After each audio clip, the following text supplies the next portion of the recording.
बिटिया कुछ है क्या खाने को? दोपहर के 3 बजे के आसपास रामेश्वर बाबू ने बहू के कमरे में आवाज लगाते हुए कहा, ये भी कोई वक्त है खाने का? और अभी 11 बजे दिया था ना दूध वाला दलिया, फिर अब 3 बजे है।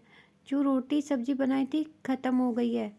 और आपको कोई काम तो है नहीं सिवाय खाना खाने के? रसोई है या कोई फैक्ट्री जो आपके लिए 24 घंटे चलती रहेगी?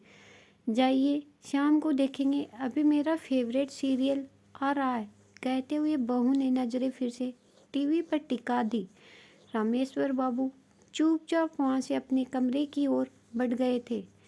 सब कुछ वहां झाड़ू पोछा बर्तन का काम करने वाली सुधा देख रही थी। वह मन ही मन सोचने लगी कि कहने को तो इतना बड़ा बंगला है, बड़ी बड़ी गाड़ियां हैं, पैसा है, मगर इतने बड़े बंगले पैसे होने के बावजूद दिल बहुत छोटा है इनका, जो अपने घर के पिता तुल्य ससुर जी की सेवा नहीं कर सकते। कम से कम उन्हें भूखे पेट तो मत रखो।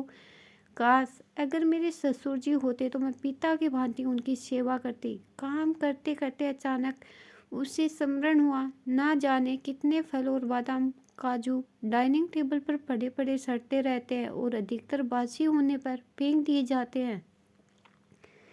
घर के बच्चे उन्हें देखते तक नहीं है क्योंकि उन्हें फ्रेश चीज़ें खाने का शौक है। उस पर आजकल वो क्या कहते हैं, हाँ, जंक फूड, वह तो उन चीज़ों के शौकीन है। ये फल मेवे वह देखकर अनदेखा कर देते हैं साहब। मालकिन को जहाँ अपने काम और किट्टी पार्टी से फुर्सत नहीं है तो वह क्या खाएंगे और क्या देखेंगे? बच्चे बेचारे बुजुर्ग दादाजी तो उनका मुंह है तो बिना दांतों की बस्ती है। उनकी दाल तो खिचड़ी दलियों से ही गल सकती है, तो वह क्या खाएंगे फल मेवे? तभी कुछ सोचते हुए सुधा का चेहरा खिल उठा। उसने एक मुट्ठी मेवा सिलबट्टे पर पीसे और जरा सी दूध में एक पक्के केले के साथ मसलकर बुजुर्ग रामेश्वर बाबू को पकड़ा दिए और बोली, बाबूजी चुपचाप खा लीजिए, आपको भूख लगी है ना?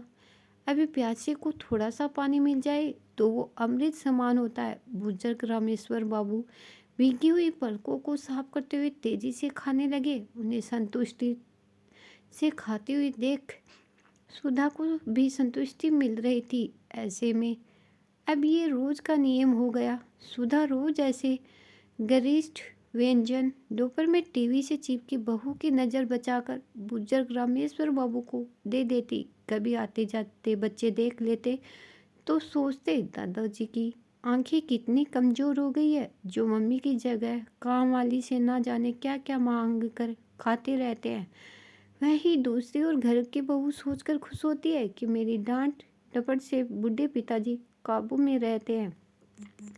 तो वही घर का बेटा पिताजी की सुधरती सेहत देखकर सोचता है कि उसकी पत्नी अपने ससुर जी का भरपूर ख्याल रखती है। और घर की काम वाली सुधा सोचती है उसकी तो नौकरी भी यही है और जिंदगी भी यही है। झाड़ू बर्तन करते करते जाने कब सांसें साथ छोड़ जाए। अपने ससुर जी की सेवा करने का सौभाग्य तो उससे मिला नहीं, तो क्यों ना यहाँ घर के बुजुर्ग की सेवा करके कुछ पुण्य भी कर ले। वहीं बुजुर्ग रामेश्वर बाबू सोचते कि अब सोचना समझना क्या है, दिन ही तो काटने ही है। भूखे रहकर मरने से अच्छा आखिर वक्त में जो सेवा और सम्मान दे रहा है ले लो।